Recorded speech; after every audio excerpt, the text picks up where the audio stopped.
Symptoms की बात करें तो सबसे पहला होता है इर्रेगुलर पीरियड्स, हाई एंड्रोजन्स यानी मेल हार्मोन्स बढ़ जाते हैं, शरीर पे ज़रूरत से ज़्यादा बाल आने लगते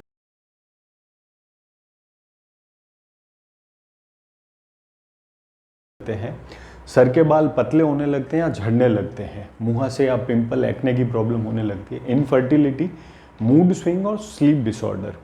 अक्सर हम लोग देखते हैं कि इंसुलिन रेजिस्टेंस इसका सिम्टम बताया जाता है, पर एक्चुअल में इंसुलिन रेजिस्टेंस पीसीओडी का रूट कॉज है। आइए इसका मैकेनिज्म समझते हैं।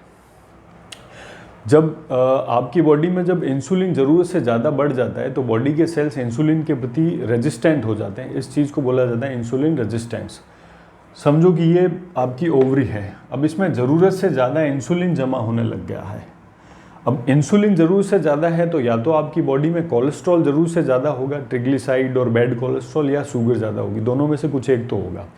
ज़रूरत से ज़्यादा इंसुलिन यहाँ जमा होने लगता है, कोलेस्ट्रॉल जमा होने लगता है, शुगर जमा होने लगता है, उसकी वजह से यहाँ हल्का हल्का जाम लगने लगता है, ब्लॉकेज लगने लगता है। अब पीरियड्स के थ्रू जो टॉक्सिन्स बॉडी के बाहर निकलने चाहिए थे वो पूरी तरीके से बाहर निकल नहीं पा रहे हैं, वो टॉक्सिन्स भी यहाँ जमा होने लगते हैं, इसलिए कोलेस्ट्रॉल, इंसुलिन और वो टॉक्सिन्स मिलकर छोटी छोटी पानी के सिस्ट बना देते हैं।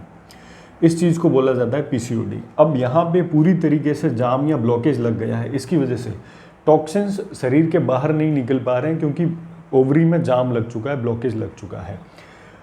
इसकी वजह से इरेगुलर पीरियड्स होने लगते हैं। अब ओवरी में मेल हार्मोन्स बनते हैं जो आगे चलकर फीमेल हार्मोन्स में कन्वर्ट होते हैं। अब चूंकि यहाँ पे जाम रास्ता ब्लॉक हो चुका है, इसलिए वो मेल हार्मोन्स फीमेल हार्मोन्स में कन्वर्ट हो नहीं पाते और वो मेल हार्मोन्स वापस बॉडी में लीवर में चले जाते हैं, इसलिए मेल हार्मोन्स यानी एंड्रोजन्स का लेवल बॉडी में बढ़ने लगता है।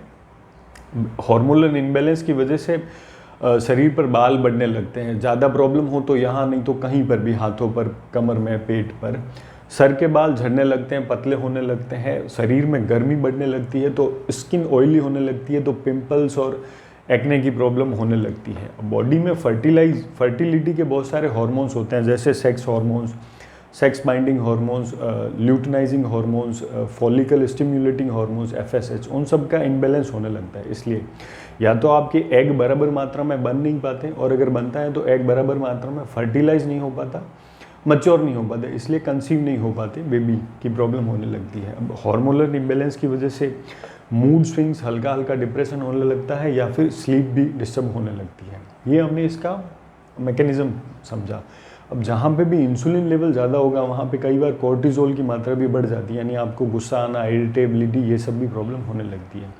आइए अब देखते हैं हेल्दी लाइफस्टाइल से इसको ठीक कैसे कर सकते हैं। सबसे पहला है हमें no fast food, restaurant, added sugar और हैवी कार्बोहाइड्रेट्स को बिल्कुल हमें बंद करना होगा, क्योंकि हमारी फिटनेस भी हमारी ही जिम्मेदारी होती है।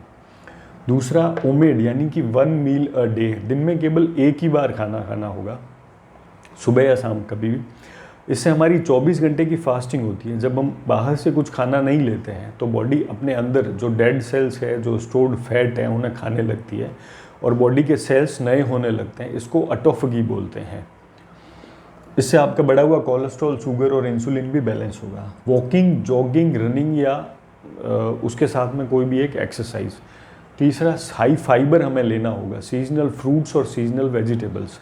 खाने की थाली का आधा हिस्सा हमारा कच्चा रॉ मटेरियल होना चाहिए, जैसे रॉ फ्रूट और रॉ वेजिटेबल्स। फ्रूट्स आप थोड़ी कम मात्रा में ले सकते हैं, धीरे धीरे बढ़ाएं। फ्लैक्सीड में एस्ट्रोजन लाइक हार्मोन्स होते हैं जो कि फीमेल हार्मोन्स को बढ़ा देते हैं, तो फ्लैक्सीड ज़रूरी है। अगर आपको सही में पीसीओडी है तो आप कंचनार गुग्गल, एक आयुर्वेदिक मेडिसिन होती है, कंचनार गुग्गल और शतावरी फीमेल हार्मोन्स को बढ़ा देती है, ये ले सकते हैं। पर बिना किसी डॉक्टर को दिखाए नहीं लेना है, सबसे पहले आयुर्वेदिक डॉक्टर को कंसल्ट करें, फिर कंचनार गुग्गल और शतावरी या कोई भी ऐसी मेडिसिन जिसमें शतावरी हो वो ले सकते हैं। त्रिफला और आंवला रसायन किसी भी, जैसे पतंजलि, किसी भी अच्छे ब्रांड का ले सकते हैं। इसको पानी में 1-1 चम्मच घोल के पीने से बॉडी में सारे टॉक्सिन्स बाहर निकल जाते हैं, यानी आंतों की सफाई होती है। त्रिफला और आंवला रसायन। प्रोटीन्स, मॉडरेट अमाउंट ऑफ दालें, बीन्स वगैरह। Dry fruits, nuts and seeds जैसे आलमंड और वॉलनट, अखरोट वगैरह। पर जब हैवी ब्लीडिंग की प्रॉब्लम हो तो इसे बंद कर दें, क्योंकि ये भी गर्म होते हैं और बॉडी में ऑलरेडी गर्मी बढ़ी हुई होती है। करक्यूमिन और सिनामोन। करक्यूमिन एक तत्व होता है जो हल्दी में पाया जाता है। सिनामोन यानी कि दालचीनी, इसे 1-1 चौथाई चम्मच हम पानी में मिक्स करके ले सकते हैं। ये एंटी इन्फ्लेमेटरी होता है, यानी बॉडी में अगर कहीं पे भी सूजन है, जमाव है, कहीं पे रास्ता जाम है, ब्लॉक है, तो उसे साफ़ करता है।